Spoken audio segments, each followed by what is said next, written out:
Olá, alunos do curso de Licenciatura em Química EAD. Sejam muito bem-vindos a mais uma videoaula da disciplina de Química Ambiental. Na aula de hoje, nós continuaremos o módulo 3, que trata de recursos hídricos. Isso porque na última aula nós apresentamos a parte 1 do módulo 3 e falamos um pouquinho da hidrosfera e sua importância para o planeta, destacando aí o ciclo hidrológico. Apresentamos também as principais propriedades físicas da água e suas implicações no clima, bem como a definição de água como solvente e meio biológico. Além disso, apresentamos as principais reações das águas naturais e o ciclo do carbono. Na aula de hoje, nós falaremos um pouquinho dos íons em água doce. Os íons mais abundantes em amostra de águas calcárias não poluídas são o íon cálcio, Ca2+, e o íon bicarbonato, HCO3-. Vale ressaltar que o íon bicarbonato pode também estar presente em águas doces devido ao intemperismo de aluminosilicatos. Vocês acompanharam a reação 1? Nós temos que o aluminosilicato de um metal M+, reagindo com CO2 gasoso e água, vai liberar o metal e formar o íon bicarbonato, além de liberar o H4SiO4. Os íons minoritários também estão presentes, são eles sódio, potássio, magnésio, alumínio, fluoreto, cloreto, sulfato e, assim como os íons anteriormente citados, o intemperismo de aluminosilicatos da reação 1 também libera sódio e potássio na água doce. A quantidade de fluoreto presente na água vai depender diretamente da região do mundo onde essa água se encontra. A maior fonte de fluoreto é proveniente da água proveniente mineral, de fontes minerais como o mineral fluoroplatita, o Ca5PO4,3F, representado aqui na imagem como o minério fluoroplatita. O fluoreto ele é importante para a fortificação dos dentes e assim é frequentemente adicionado à água. Contudo, alguns estudos associam a alta concentração de fluoreto na água ao desenvolvimento de algumas doenças, tal como o câncer. Em águas naturais, a concentração de alumínio, a L3+, é da ordem de traço. Ele é um metal traço presente na água na concentração de 10 a menos 6 mol por litro. E isso se deve à baixa solubilidade do alumínio, que está contido nas rochas e no solo, na faixa típica de pH de água doce, que é em torno de 6 ou 9. Esta solubilidade é controlada pelo hidróxido de alumínio, a LOH3, e aumenta conforme o pH diminui. Isso porque nós temos aí, quanto maior a concentração de OH mesmo no meio, ou seja, quanto maior o pH, você tem a formação do precipitado LOH3. Assim, a concentração de alumínio pode exceder a concentração de cálcio e magnésio em águas com valores de pH ácido, ou seja, de 4 ou 5. Por outro lado, nós temos também os íons abundantes em água do mar ou água salgada. Devido à grande quantidade de sais dissolvidos, os íons presentes nos oceanos apresentam-se em maior concentração do que na água doce. Os íons predominantes na água do mar são o íon sódio e o íon cloreto. Contudo, cálcio, magnésio e sulfato também estão presentes em menor proporção. Se a água do mar evaporasse, os seguintes íons precipitariam em ordem, devido à sua solubilidade. Primeiramente, nós teríamos a precipitação do carbonato de cálcio, em seguida do sulfato de cálcio monohidratado. Em terceiro lugar, teremos a precipitação do cloreto de sódio, em quarto do cloreto de magnésio, em quinto do brometo de sódio e por último o cloreto de potássio. É fácil visualizarmos a presença desses sais e principalmente do seu majoritário, que é o cloreto de sódio, uma vez que nas salinas, como representado aqui na figura, nós temos uma forma de produção de sal de cozinha, ou seja, cloreto de sódio. Portanto, a água do mar é formada pela soma de todos esses sais que nós destacamos anteriormente, sabendo que nós temos uma proporção majoritária de cloreto de sódio. Além disso, devido ao equilíbrio CO2 bicarbonato-carbonato, o pH médio das águas superficiais orgânicas é de 8,1. As principais fontes de cálcio e magnésio, que são as espécies responsáveis pela dureza da água, são as rochas calcárias. A aragonita, aqui representada na imagem, o carbonato de cálcio ortorrômbico, ou a calcita, aqui representada na imagem como carbonato de cálcio na forma romboédrica, ou o calcário na forma dolomítica, representado aqui na imagem, o carbonato de cálcio e magnésio, e o depósito de gipsita, que é o sulfato de cálcio dihidratado. Outras fontes de íons que podem causar dureza são o ferro e o estrôncio. Além da dureza discutida no curso de Química Analítica 2, o parâmetro usado para monitorar a qualidade da água é o índice de alcalinidade. Esse índice mede a real concentração de ânions básicos em água.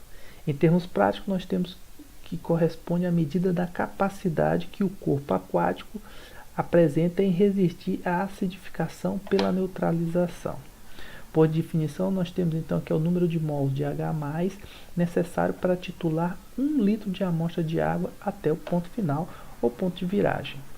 Quando os íons bicarbonato e carbonato, bem como hidróxido e H+, estão presentes, temos então que a alcalinidade total, dada em miligramas equivalente de carbonato de cálcio por litro, assim como a dureza, é igual a duas vezes a concentração de íons carbonato, mais a concentração de íons bicarbonato, mais a concentração de íons hidroxila, menos a concentração de H+.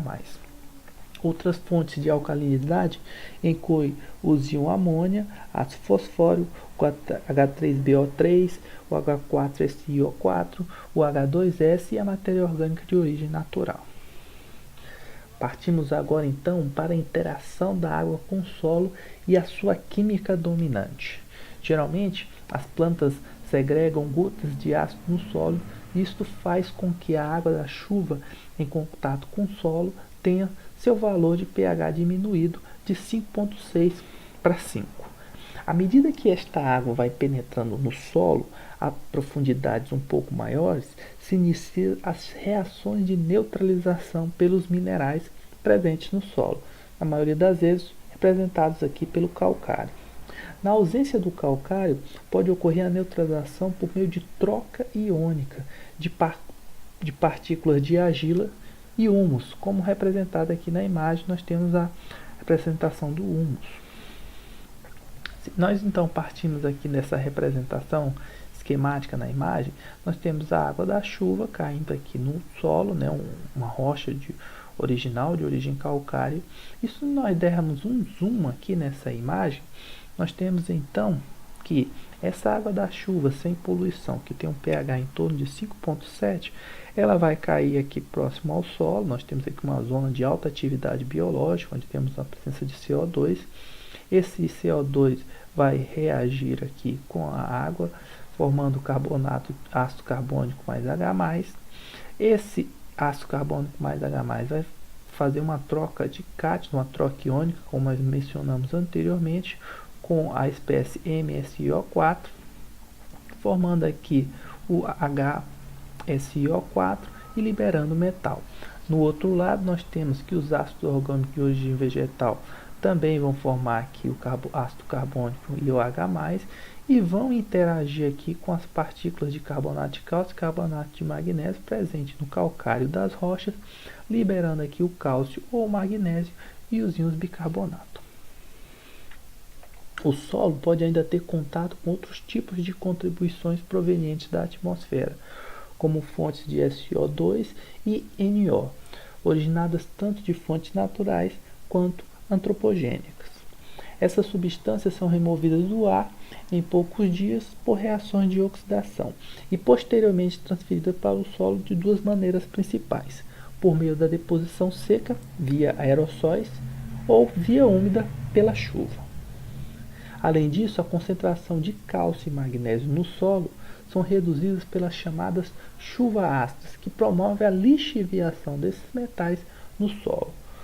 Os danos causados pela acidificação se intensificam quando o solo também é poluído por metais pesados, tais como o cádmio, o cobre, o chumbo e o zinco. Esses cátions competem com o hidrogênio e os cátions da base por locais de troca iônica, devido à substituição dos íons metálicos nas estruturas dos minerais das argilas silicatadas. Isso faz com que a gente passe então para a visualização da importância das reações químicas, considerando a água como meio ecológico. Na água, a atividade biológica ocorre na chamada zona eufótica, que corresponde ao corpo de água que recebe radiação para que ocorra a fotossíntese. Nessa zona, os produtores primários são consumidos pelos animais ou decompostos pelas bactérias, em um ciclo contínuo de fotossíntese e respiração. Vale lembrar que produtores primários são vegetais autótrofos, ou seja, aqueles que produzem seu próprio alimento por meio da fixação de carbono, na forma de CO2, no processo de fotossíntese.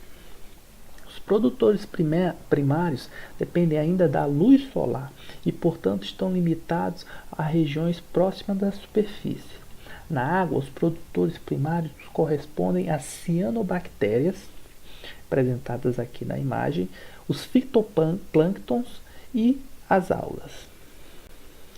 No entanto, alguns organismos mortos podem cair para baixo da zona eufótica por causa da gravidade e de sua degradação contínua em função da decomposição bacteriana.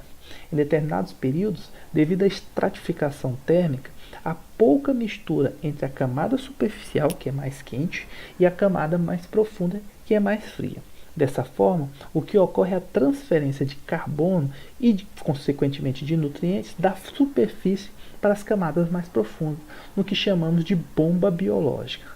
A bomba aqui não tem um sentido de explosão, mas sim de uma bomba como essa da imagem aqui lateral, que transfere o carbono da superfície para as profundezas do oceano ou do corpo aquático. Aqui nós temos então a representação do CO2 sendo transferido para as profundezas do oceano, do mar, pelo processo natural, e aqui quando ele ocorre via bomba biológica. De modo geral, posso dizer que a bomba biológica é responsável pelo aumento da concentração de carbonos nas águas profundas, contribuindo para o ciclo global do carbono. Caso esse fenômeno não ocorresse, o nível de CO2 poderia ser duplicado na atmosfera. A produtividade biológica varia de acordo com a sazonalidade. Isso porque no inverno reduz-se o aquecimento solar da superfície das águas e assim elimina-se a estratificação térmica que nós comentamos há 2 slides atrás, tornando a densidade da água uniforme, o que permite que os nutrientes sejam trazidos para a superfície. Embora o suprimento de nutrientes seja alto no inverno, a produtividade é inibida pelas baixas temperaturas e pelo nível de luz. Já na primavera, traz a luz solar e o calor, provocando a florescência de outras plantas aquáticas. À medida que o crescimento das plantas se intensifica, o suprimento dos nutrientes se reduz e a atividade do fitoplâncton cai.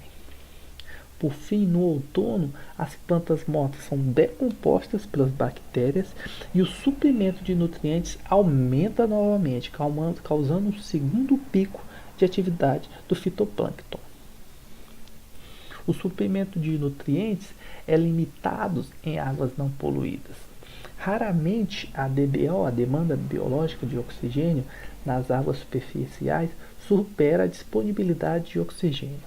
Contudo, se uma carga excessiva de nutrientes for adicionada ao meio, devido a fontes antrópicas, tais como efluentes ou escoamento superficial agrícola, que é rico aí em NPK, por exemplo, nitrogênio, fósforo e potássio, eles serão eles irão sustentar uma população maior de fitoplâncton, produzindo o que chamamos de fluorescências algais. O problema é que quando as algas morrem, a decomposição pode consumir todo o suprimento de oxigênio do corpo aquático, consequentemente matando os peixes e outras formas de vida. A esse processo damos o nome de eutrofização, representado aqui na imagem pelo crescimento absurdo de algas que depois vão ser decompostas e vão consumir o oxigênio do meu corpo aquático. Quando o oxigênio acaba, a população de micro-organismos anaeróbios começa a predominar nesse corpo aquático. Tais micro-organismos produzem amônia, metano e ácido sulfúrico. Com o passar do tempo, um lago inicialmente claro, como representado aqui na primeira imagem, ao pouco se torna eutrofizado, enchendo-se de sedimentos até se transformar num pântano, como representado aqui na segunda imagem, e por fim em uma terra seca, num processo que geralmente leva milhares de anos no ciclo natural, mas que pode ser acelerado por fertilização excessiva da água. Partimos então para o destaque da poluição e consequente purificação da água. Existem poucas regiões povoadas que não sofrem algum tipo de poluição da água. Isso é consenso hoje em dia no planeta. Então a afirmação caracteriza esse como um dos maiores problemas mundiais. Assim, a discussão sobre a qualidade da água é importante porque implica diretamente na saúde e no bem-estar dos seres humanos e do ecossistema. Os contaminantes químicos e, consequentemente, o tratamento de efluentes de esgoto doméstico passa então a ser um tópico muito relevante para a química ambiental. E entendemos como esgoto doméstico todo o lixo que é produzido usando água, quer seja desejeitos de vaso sanitário, da pia da cozinha, a água que escorre pelos ralos do chuveiro, das pias e dos demais ralos espalhados pela casa. A matéria orgânica é o principal componente e que apresenta na forma de pequenas partículas, variando desde tamanhos macroscópicos, como papel, plástico, pano e galhos, até tamanho microscópico, como material suspenso na forma de colóides. No entanto, novos contaminantes estão sendo incorporados no meio ambiente nos últimos anos, tais como os medicamentos, humanos ou animais. Entre esses medicamentos, os fármacos presentes no esgoto doméstico, nós podemos destacar o estradiol, o ibuprofeno, a fluoxetina, que é um antidepressivo, é o princípio ativo de um antidepressivo, como o Prozac, a carbamazepina, que é um antiepilético, hormônios sintéticos e produtos de degradação de medicamentos redutores de colesterol. Dentre eles, os hormônios sintéticos são considerados como os de maior risco potencial para as espécies aquáticas. Pesquisas recentes têm demonstrado distorções no desenvolvimento sexual pela exposição a efluentes que contenham alta concentração de estrógeno, que é o hormônio feminino, representado aqui a sua estrutura na imagem lateral. Esses medicamentos não são removidos pela utilização de processos convencionais de tratamento de efluente e de esgoto em geral. Para vocês terem uma ideia da importância do estudo e tratamento de efluentes que contêm hormônios, atualmente o meu grupo desenvolve na USP uma pesquisa onde nós avaliamos a concentração de hormônios sintéticos na urina e, consequentemente, na estruvita, que é um produto gerado a partir da urina e que é utilizado na fertilização de lavouras orgânicas. Contudo, como esses hormônios femininos são muito resistentes à degradação, é importante um controle de qualidade deste material para evitar que ele passe para as culturas orgânicas subsequentes e as contamine.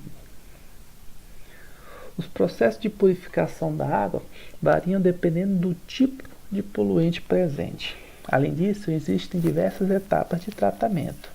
Inicialmente nós temos o que chamamos de tratamento mecânico ou tratamento primário, que corresponde à separação das partículas maiores por areia e lodo, que são removidas pela passagem da água por uma grade ou ao longo de tanques de decantação, como representado aqui nessa figura, onde nós temos o esgoto passando por grades grosseiras, em seguida grades médias e uma caixa de areia, até chegar a um decantador primário. No fundo desses tanques ou lagoas ocorre a formação do lodo, que é constituído de partículas insolúveis e de aspecto oleoso.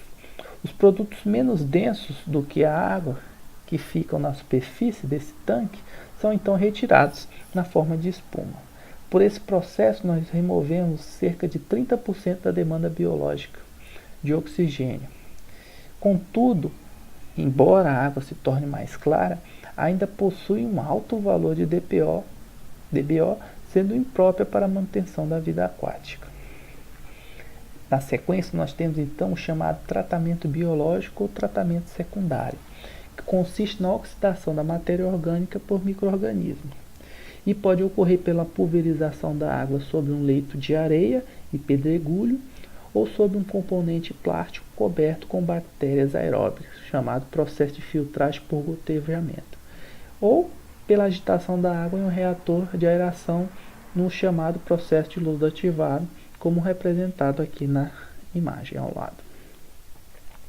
As reações de oxidação biológica reduzem, portanto, a DBO da água para menos de 100 mg por litro, cerca de 10% da concentração original do esgoto não tratado. Outro destaque é que o processo de nitrificação pode ocorrer em alguma extensão durante o tratamento biológico, convertendo compostos contendo nitrogênio em íons de nitrato e dióxido de carbono. Por fim, nós temos o tratamento químico ou avançado, chamado também de tratamento terciário, que é usado apenas quando é necessário. Isso porque nesse tratamento químico avançado, nós removemos substâncias específicas, melhorando a qualidade da água.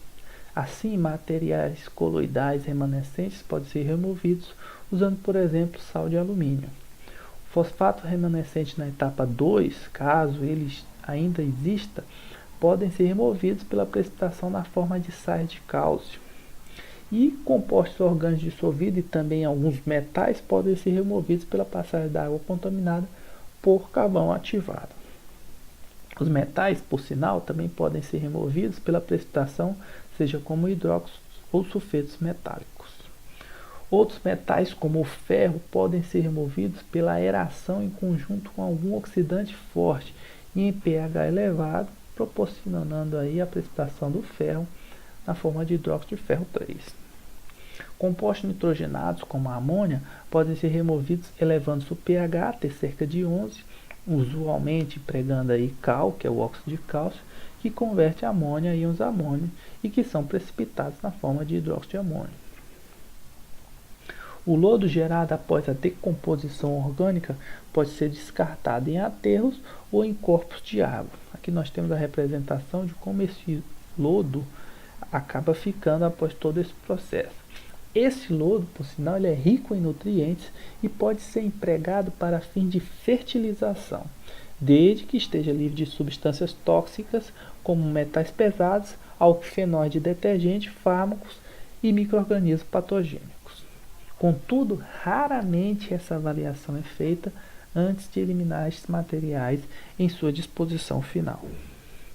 Por fim, nós temos aqui um esquema completo do processo de tratamento de efluentes de esgoto doméstico, onde nós temos aqui o tratamento preliminar e primário. Na verdade, nós estamos representando o tratamento primário com uma fusão desse tratamento preliminar com o tratamento primário, ou seja, passando do esgoto por grades grosseiras, médias ou caixas de areia até chegar a decantadores primários.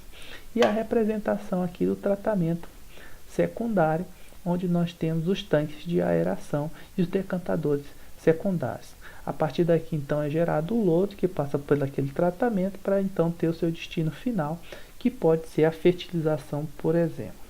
Caso seja necessário fazer o tratamento de algum componente específico, de algum contaminante específico nessa água, ela então passa aqui por um tratamento terciário, que entraria aqui como uma terceira etapa após o tratamento secundário.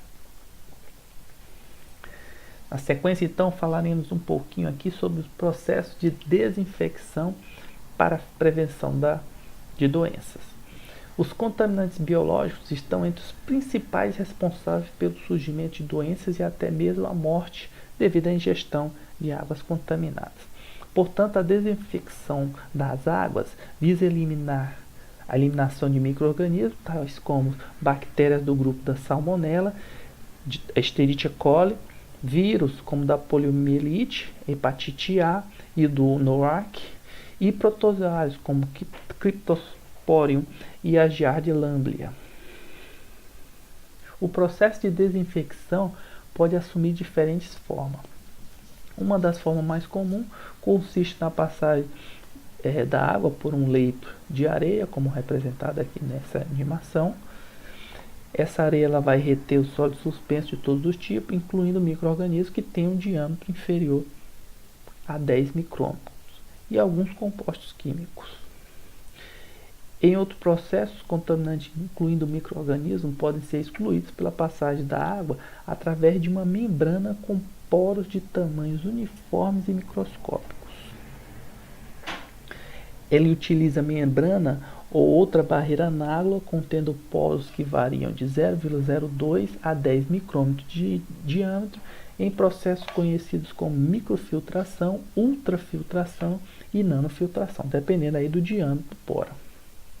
Neste caso, a água é passada pelas paredes da membrana por pressão ou sucção. Outro sistema envolve a osmose reversa, algumas vezes chamada também de hiperfiltração. Na osmose reversa, a água é forçada sob pressão a passar através de uma membrana semipermeável composta por material polimérico orgânico, tal como acetato de celulose ou triacetato. Basicamente, nós temos então na osmose, como vocês já sabem aí do ensino médio, que a água menos concentrada, com a quantidade de sais menor, passa por uma membrana semipermeável em direção a uma solução mais concentrada para promover a diluição dessa solução. E a pressão que é gerada nesse sistema é chamada de pressão osmótica. No caso da osmose reversa, nós temos o contrário. Nós forçamos a água mais concentrada a passar por uma membrana semipermeável e, ao passar por essa membrana, nós temos a filtração, por assim dizer, dessa água que se torna menos concentrada. Na sequência, nós temos aqui a representação de um sistema de osmose reversa industrial, que é muito empregado, por exemplo, por indústrias cervejeiras. Temos então, nessa representação esquemática, os 4 tipos de filtração disponíveis hoje para a purificação e desinfecção da água para a prevenção de doenças. Inicialmente, nós temos então a microfiltração, quando nós temos poros de 10 micrômetros a 100 nanômetros. Ao passar a água por um sistema de microfiltração, nós temos a retenção de micro-organismos como a giardia, o cripto e a bactéria, mas permitindo a passagem de colóides, vírus, cor, dureza, pesticidas, sais e água. Se nós passarmos essa água por um sistema de ultrafiltração, que tem poros de diâmetro de 100 nanômetros a 10 nanômetros, nós reteremos aí, além da giardia, do cripto e da bactéria, colóides e vírus, mas permitiremos a passagem da cor, dureza, pesticidas, sais e água. Caso queiramos reter ainda mais espécies, nós podemos usar a nanofiltração, que vai de 10 nanômetros a 1 nanômetro. Nesse caso, então, além das espécies que falamos anteriormente, nós reteremos também a cor, a dureza e até mesmo pesticida, mas permitiremos a passagem de sais e água. Mas caso então nós queiramos diminuir a dureza da água, então eliminar sais presentes na água, nós passamos ela aí por um sistema de osmose reversa, que vai ter diâmetros de poro da ordem de 1 nanômetro, menores do que 1 nanômetro. E aí sim, reteremos os sais, permitindo a passagem apenas da água. Cabe destacar que o diâmetro é decrescente, aqui nós temos diâmetros menores, partindo da microfiltração até a osmose, e consequentemente nós temos o emprego de pressões maiores. Um outro sistema empregado aí para desinfecção de água é a radiação ultravioleta, que também pode ser utilizada, no caso aqui, para desinfecção de água. Ela emprega lâmpadas potentes, contendo vapor de mercúrio, cujos átomos excitados emitem radiação em 254 nanômetros, que são imersos no fluxo de água, como representado aqui na figura, ao lado. Geralmente, 10 segundos de radiação são suficientes para eliminar micro-organismos indesejáveis. Porém, o ferro e substâncias úmicas são interferentes a esse processo, pois absorvem a radiação ultravioleta. A eliminação de bactérias e vírus perigosos, especialmente aqueles provenientes de material fecal, deve ser feita pela aplicação na água de oxidantes mais fortes que o oxigênio, no caso aqui o ozônio, o O3. O ozônio é gerado então in situ por uma descarga elétrica de 20 kV em ar seco e é borbulhado por cerca de 10 minutos para garantir a desinfecção. Devido ao tempo de vida curto da molécula de ozônio, não há uma proteção residual da água purificada, o que é uma desvantagem para esse tipo de técnica. E além disso, ele forma compostos tóxicos indesejados com o bromo. Neste caso, o uso do ozônio pode ser substituído pelo uso do dióxido de cloro, o ClO2. As moléculas de ClO2 geram radicais livres e oxidam as moléculas orgânicas pela extração de elétrons, como nós podemos observar aqui na equação, onde nós temos o ClO2 ganhando 5 elétrons, passando para Cl-, liberando água. A semi-reação de oxidação subsequente gera os cátions orgânicos que eventualmente reagem e se tornam mais completamente oxidados. Assim como o ozônio, o ClO2 também é gerado in situ a partir da oxidação de sua forma reduzida, que é o íon clorito, ClO2-, presente em sais de clorito de sódio. Ou seja, nós temos o íon clorito formando aí o ClO2, liberando um elétron. Porém, uma parte do ClO2 é convertida em íon clorato, ClO3-, que apresenta potencial toxicidade.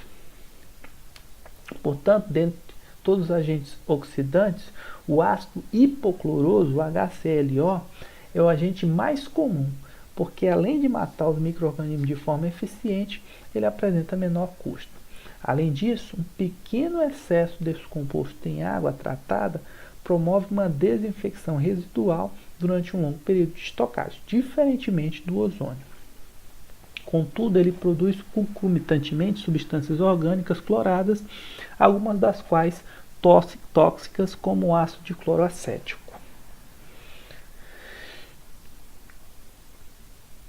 Partimos então para a descrição aqui das águas subterrâneas, que em termos gerais tem-se que em grande parte da água doce que está disponível na Terra, ela se encontra na parte subterrânea, correspondendo aí a 0,6%. E metade dela encontra-se em profundidades que excedem 1 km. A água subterrânea ela provém, portanto, aí da precipitação que incide sobre o solo, como podemos observar aqui nessa representação, sendo uma pequena fração filtrada até a zona de saturação, onde recebe o nome de lençol freático. Aqui, como está em espanhol, nível freático. Quando o lençol freático situa-se sobre o solo, nós temos então a formação de lagos ou rios, que é a água corrente. Por outro lado, quando a água subterrânea contida no solo e é composto por rochas porosas, como arenito, ou rochas altamente fraturadas, como pedregulho ou areia, e estão em contato com uma camada de argila ou rochas impermeáveis, a formação de um reservatório permanente chamado de aquífero, como representado aqui também na nossa imagem, que fica na zona de saturação.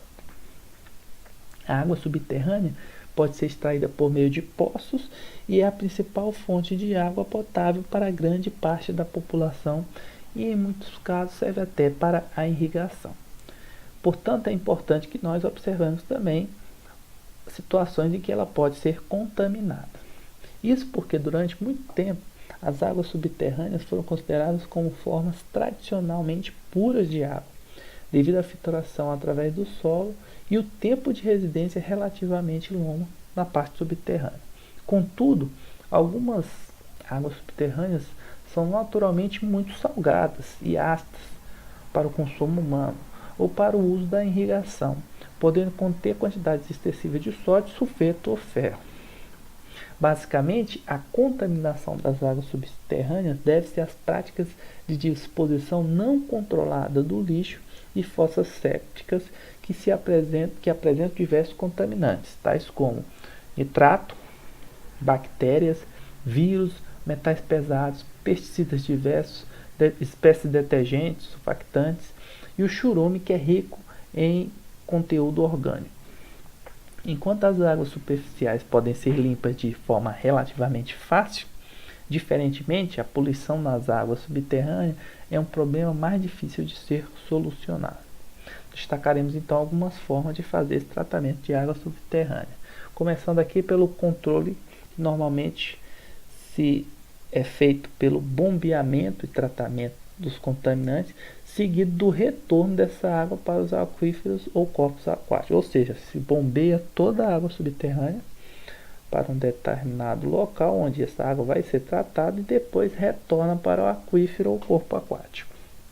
De outra forma, nós podemos empregar uma névoa muito fina de água subterrânea, como representada aqui na imagem, e pulverizar sobre uma cultura orgânica semelhante a um processo de irrigação, para que os contaminantes orgânicos voláteis evaporem no ar. Alguns tipos de tratamento consistem em aquecimento in situ, para vaporizar os líquidos orgânicos, fazendo com que seus vapores subam à superfície, seguido da adição de oxidantes que convertem os contaminantes em produtos como o CO2. Contudo, o aquecimento ou a produção de gases ou precipitação por oxidação podem mudar as condições geológicas e biológicas nas vizinhanças imediatas, causando efeitos inesperados na distribuição e modalidade dos poluentes remanescentes.